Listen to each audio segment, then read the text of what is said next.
Assalamualaikum warahmatullahi wabarakatuh. Kami dari kelompok 5, dari kelompok manajemen resiko proyek. Berikut adalah nama-nama kelompok kami. Yang pertama yaitu Maghfiratun Nisa dengan NIM 5, lalu Tania Dwi Oktaviani dengan NIM 13, Ramadan Rizky Yazid dengan NIM 26, dan Sri Wahyuni dengan NIM 39. Manajemen resiko proyek, yakni suatu proses sistematis untuk merencanakan, mengidentifikasi, menganalisis, dan merespon resiko proyek. Atau dalam pengertian lain, manajemen resiko proyek adalah seni dan ilmu untuk mengidentifikasi, menganalisis, dan menanggapi resiko di seluruh kehidupan suatu proyek dan kepentingan terbaik tujuan pertemuan proyek. Manajemen resiko sering terabaikan dalam proyek, tetapi dapat membantu meningkatkan kesuksesan proyek dengan membantu proyek-proyek baik inisiasi, lingkup proyek, dan mengembangkan atau memperkirakan realistis. Proses yang terlibat ada 5 poin. Yang pertama, perencanaan manajemen resiko. Yang kedua, identifikasi resiko. Yang ketiga, analisis resiko kualitatif dan kuantitatif. Yang keempat, perencanaan respon resiko. Lalu yang kelima, pengendalian dan monitoring resiko. Poin yang pertama, perencanaan manajemen resiko, yakni proses memutuskan bagaimana mendekati dan menjelaskan dan melaksanakan aktivitas manajemen resiko untuk proyek, lalu memastikan tingkat, tipe, dan visibilitas manajemen resiko yang setara dengan resiko dan kepentingan proyek bagi organisasi. Kemudian menyediakan sumber daya dan waktu yang memadai untuk aktivitas manajemen resiko. Lalu menetapkan basis yang disepakati untuk mengevaluasi resiko. Berikut adalah rincian dari perencanaan manajemen resiko. Yang pertama ada input, teknik, dan output. Di input terdiri dari faktor lingkungan, aset proses organisasi, pernyataan ruang lingkup proyek, lalu rencana manajemen proyek. Lalu di teknik terdapat planning, meeting, and analysis. Kemudian pada output terdiri dari rencana manajemen resiko, yakni metode, peran dan tanggung jawab, anggaran, waktu, kategori resiko, dan definisi peluang dan dampak resiko. Kemudian identifikasi resiko, yakni menentukan risiko-risiko yang mempengaruhi proyek dan mendokumentasikan karakteristiknya. Lalu peserta yang terlibat seperti manajer proyek, anggota tim proyek, anggota manajemen resiko, ahli teknis di luar tim proyek, customer dan end user, dan ahli manajemen resiko. Identifikasi resiko sendiri merupakan proses literatif karena resiko-resiko baru mungkin diketahui sebagai kemajuan proyek melalui siklus hidupnya. Berikut adalah rincian dari identifikasi resiko. Terdapat input, teknik, dan output. Di input terdapat faktor lingkungan, lalu aset proses organisasi, lalu pernyataan ruang lingkup proyek, kemudian rencana manajemen proyek, dan rencana manajemen resiko. Lalu di teknik terdapat documentation review, brainstorming, Delphi, interview, root cause identification, SWOT, analisis checklist, teknik diagram atau cause effect, dan flowchart. Lalu di output terdapat risk register dengan rincian daftar risiko teridentifikasi, kemudian daftar respon potensial, kemudian risiko akar penyebab, dan kategori risiko yang update. Analisis resiko kualitatif. Menilai prioritas risiko teridentifikasi menggunakan peluang terjadinya dan dampaknya terhadap tujuan proyek bila risiko itu terjadi. Menilai faktor-faktor lain seperti kerangka waktu, dan toleransi risiko dari kendala biaya, jadwal, ruang lingkup, dan mutu. Input. Terdapat aset proses organisasi, pernyataan ruang lingkup, rencana manajemen risiko, dan risk register. Teknik, terdapat penilaian probabilitas dan dampak risiko, matrik probabilitas dan dampak, penilaian mutu dan data risiko, kategori risiko, dan penilaian organisasi risiko. Output terdapat risk register atau update. Next.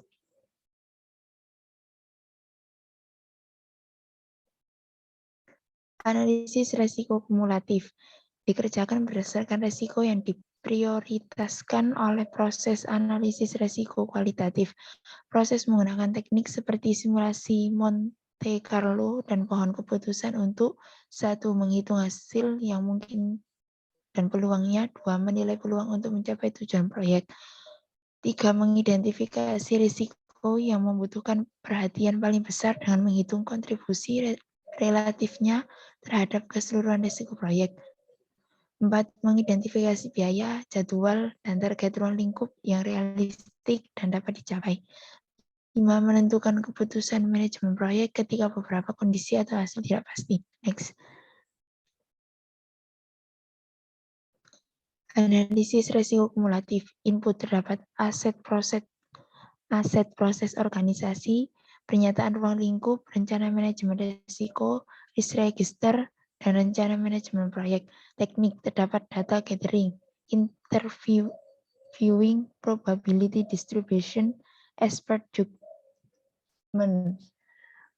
Kuantitatif teknik, analisis sensitivitas, analisis expect monetary value atau EMV, pohon keputusan, modeling, dan simulasi. Output terdapat risk register atau updates, analisis probabilistik proyek, peluang mencapai tujuan biaya dan waktu, dan daftar prioritas resiko terkuantifikasi. Next.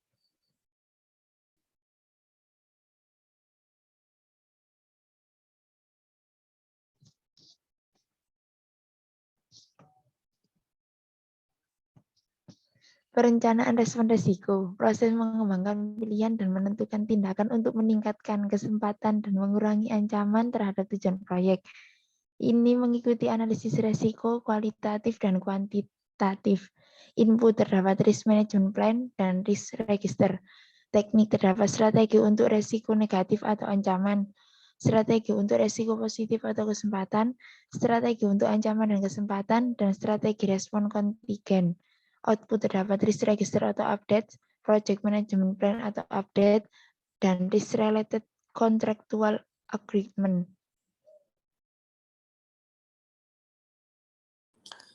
Strategi risiko negatif dan positif. Strategi untuk risiko negatif. Avoid atau penghindaran risiko melibatkan perubahan rencana manajemen untuk menghilangkan ancaman oleh risiko merugikan. Mengisolasi tujuan proyek dari dampak risiko atau mengundurkan tujuan yang dalam bahaya.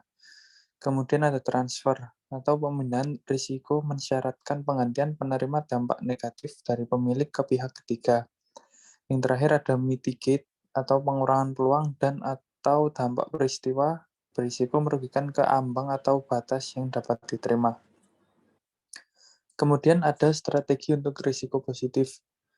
Yang pertama exploit, yakni strategi untuk memastikan bahwa kesempatan atau risiko positif dapat realisasi. Contoh, menugaskan SDM yang lebih berbakat untuk mengurangi waktu penyelesaian atau menyediakan mutu lebih baik dari yang direncanakan. Kemudian ada share atau alokasi kepemilikan kepada pihak ketiga yang memiliki kemampuan terbaik menangkap peluang manfaat proyek. Contoh special purpose company atau dan joint venture.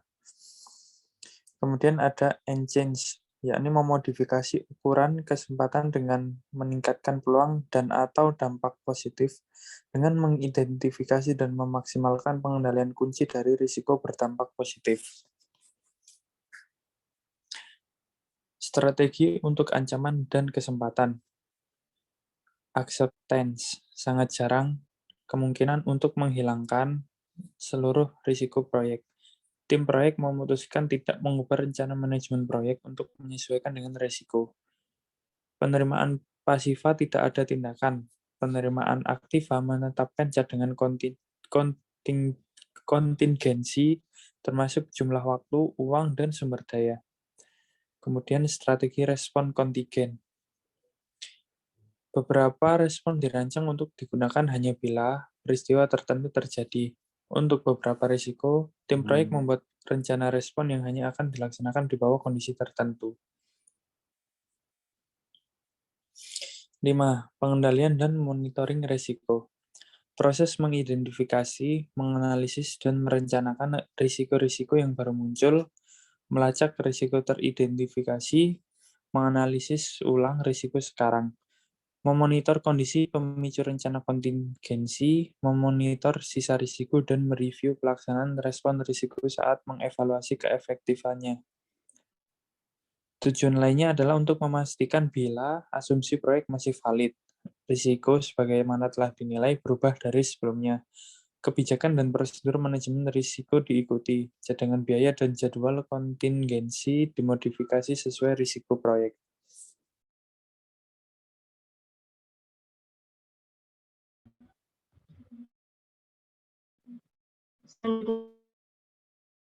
Pengendalian moniko dari risk management plan, work performance information support dari assessment yang audit, variance and trend analysis, technical performance measurement, reservoir analysis, dan meeting. Yang ketiga, output terdiri dari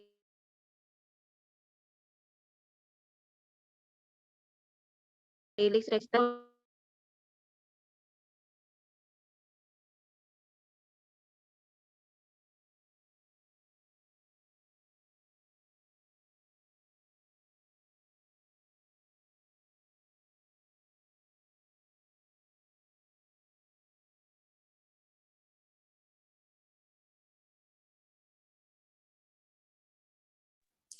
Pengendalian dan monitoring risiko.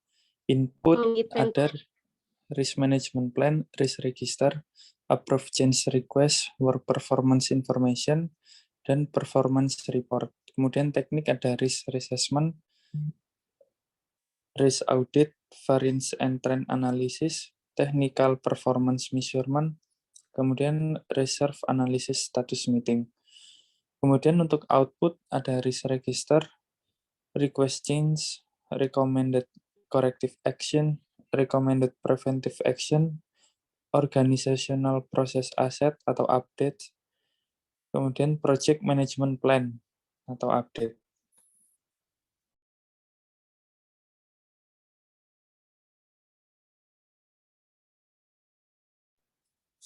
Hasil manajemen risiko proyek yang baik.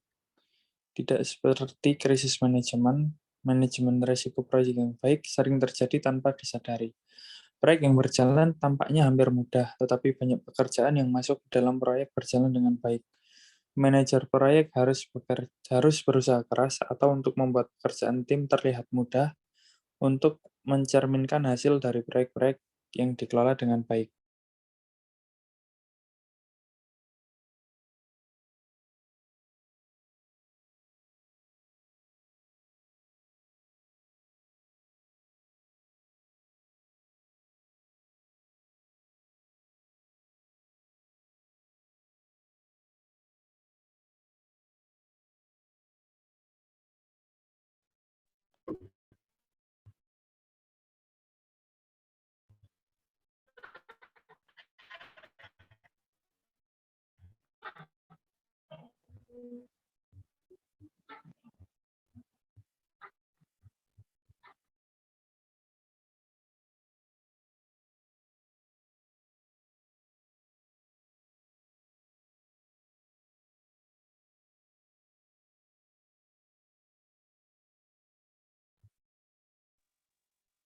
contoh manajemen risiko proyek konstruksi jalan, studi kasus preservasi rekonstruksi jalan Lambaro BTS-PD.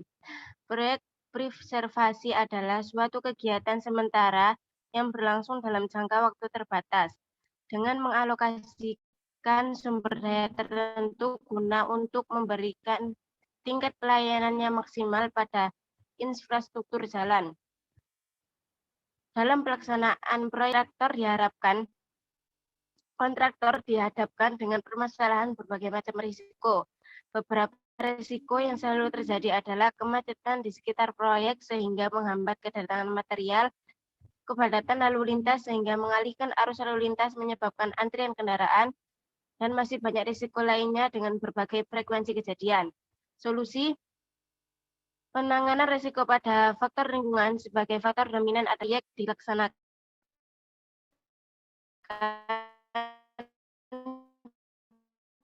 di luar jam sibuk. Menyiapkan akses jalan alternatif untuk memasukkan alat berat, melakukan koordinasi dengan pihak keamanan untuk menyiapkan akses masuk kendaraan proyek dan alat berat di luar jam sibuk dan memasang tanda atau signage keluar masuk proyek.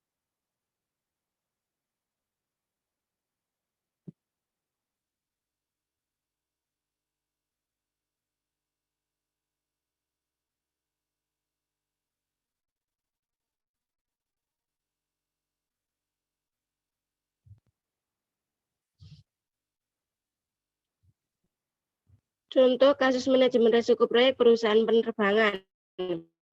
Dilansir dari tribunvideo.com, kasus gugatan seorang penumpang kepada maskapai Garuda Indonesia. Gugatan yang dilayangkan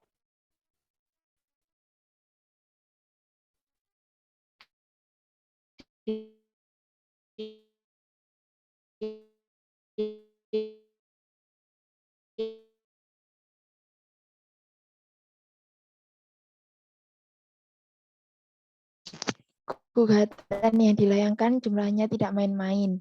B.R.A. Kosmariam Dejati Kusumo menggugat PT Garuda Indonesia Tbk atau Persero sebesar 11,25 miliar. dilayangkan jumlahnya tidak main-main.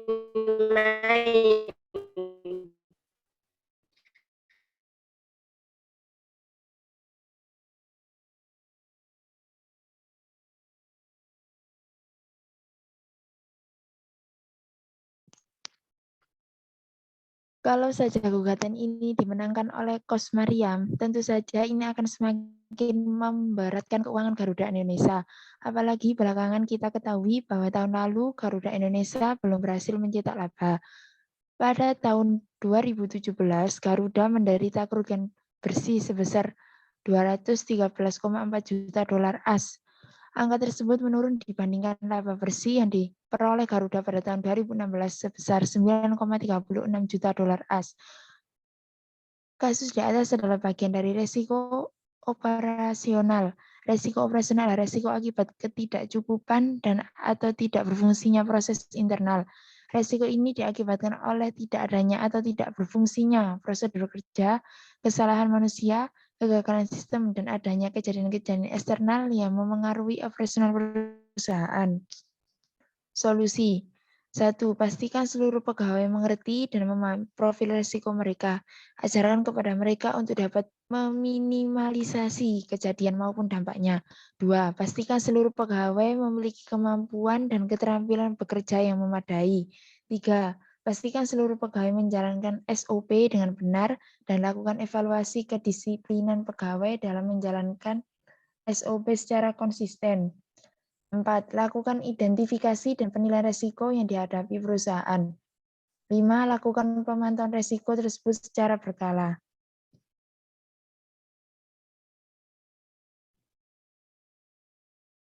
Sekian presentasi dari kelompok kami. Apabila ada salah kata, mohon maaf. Wassalamualaikum warahmatullahi wabarakatuh.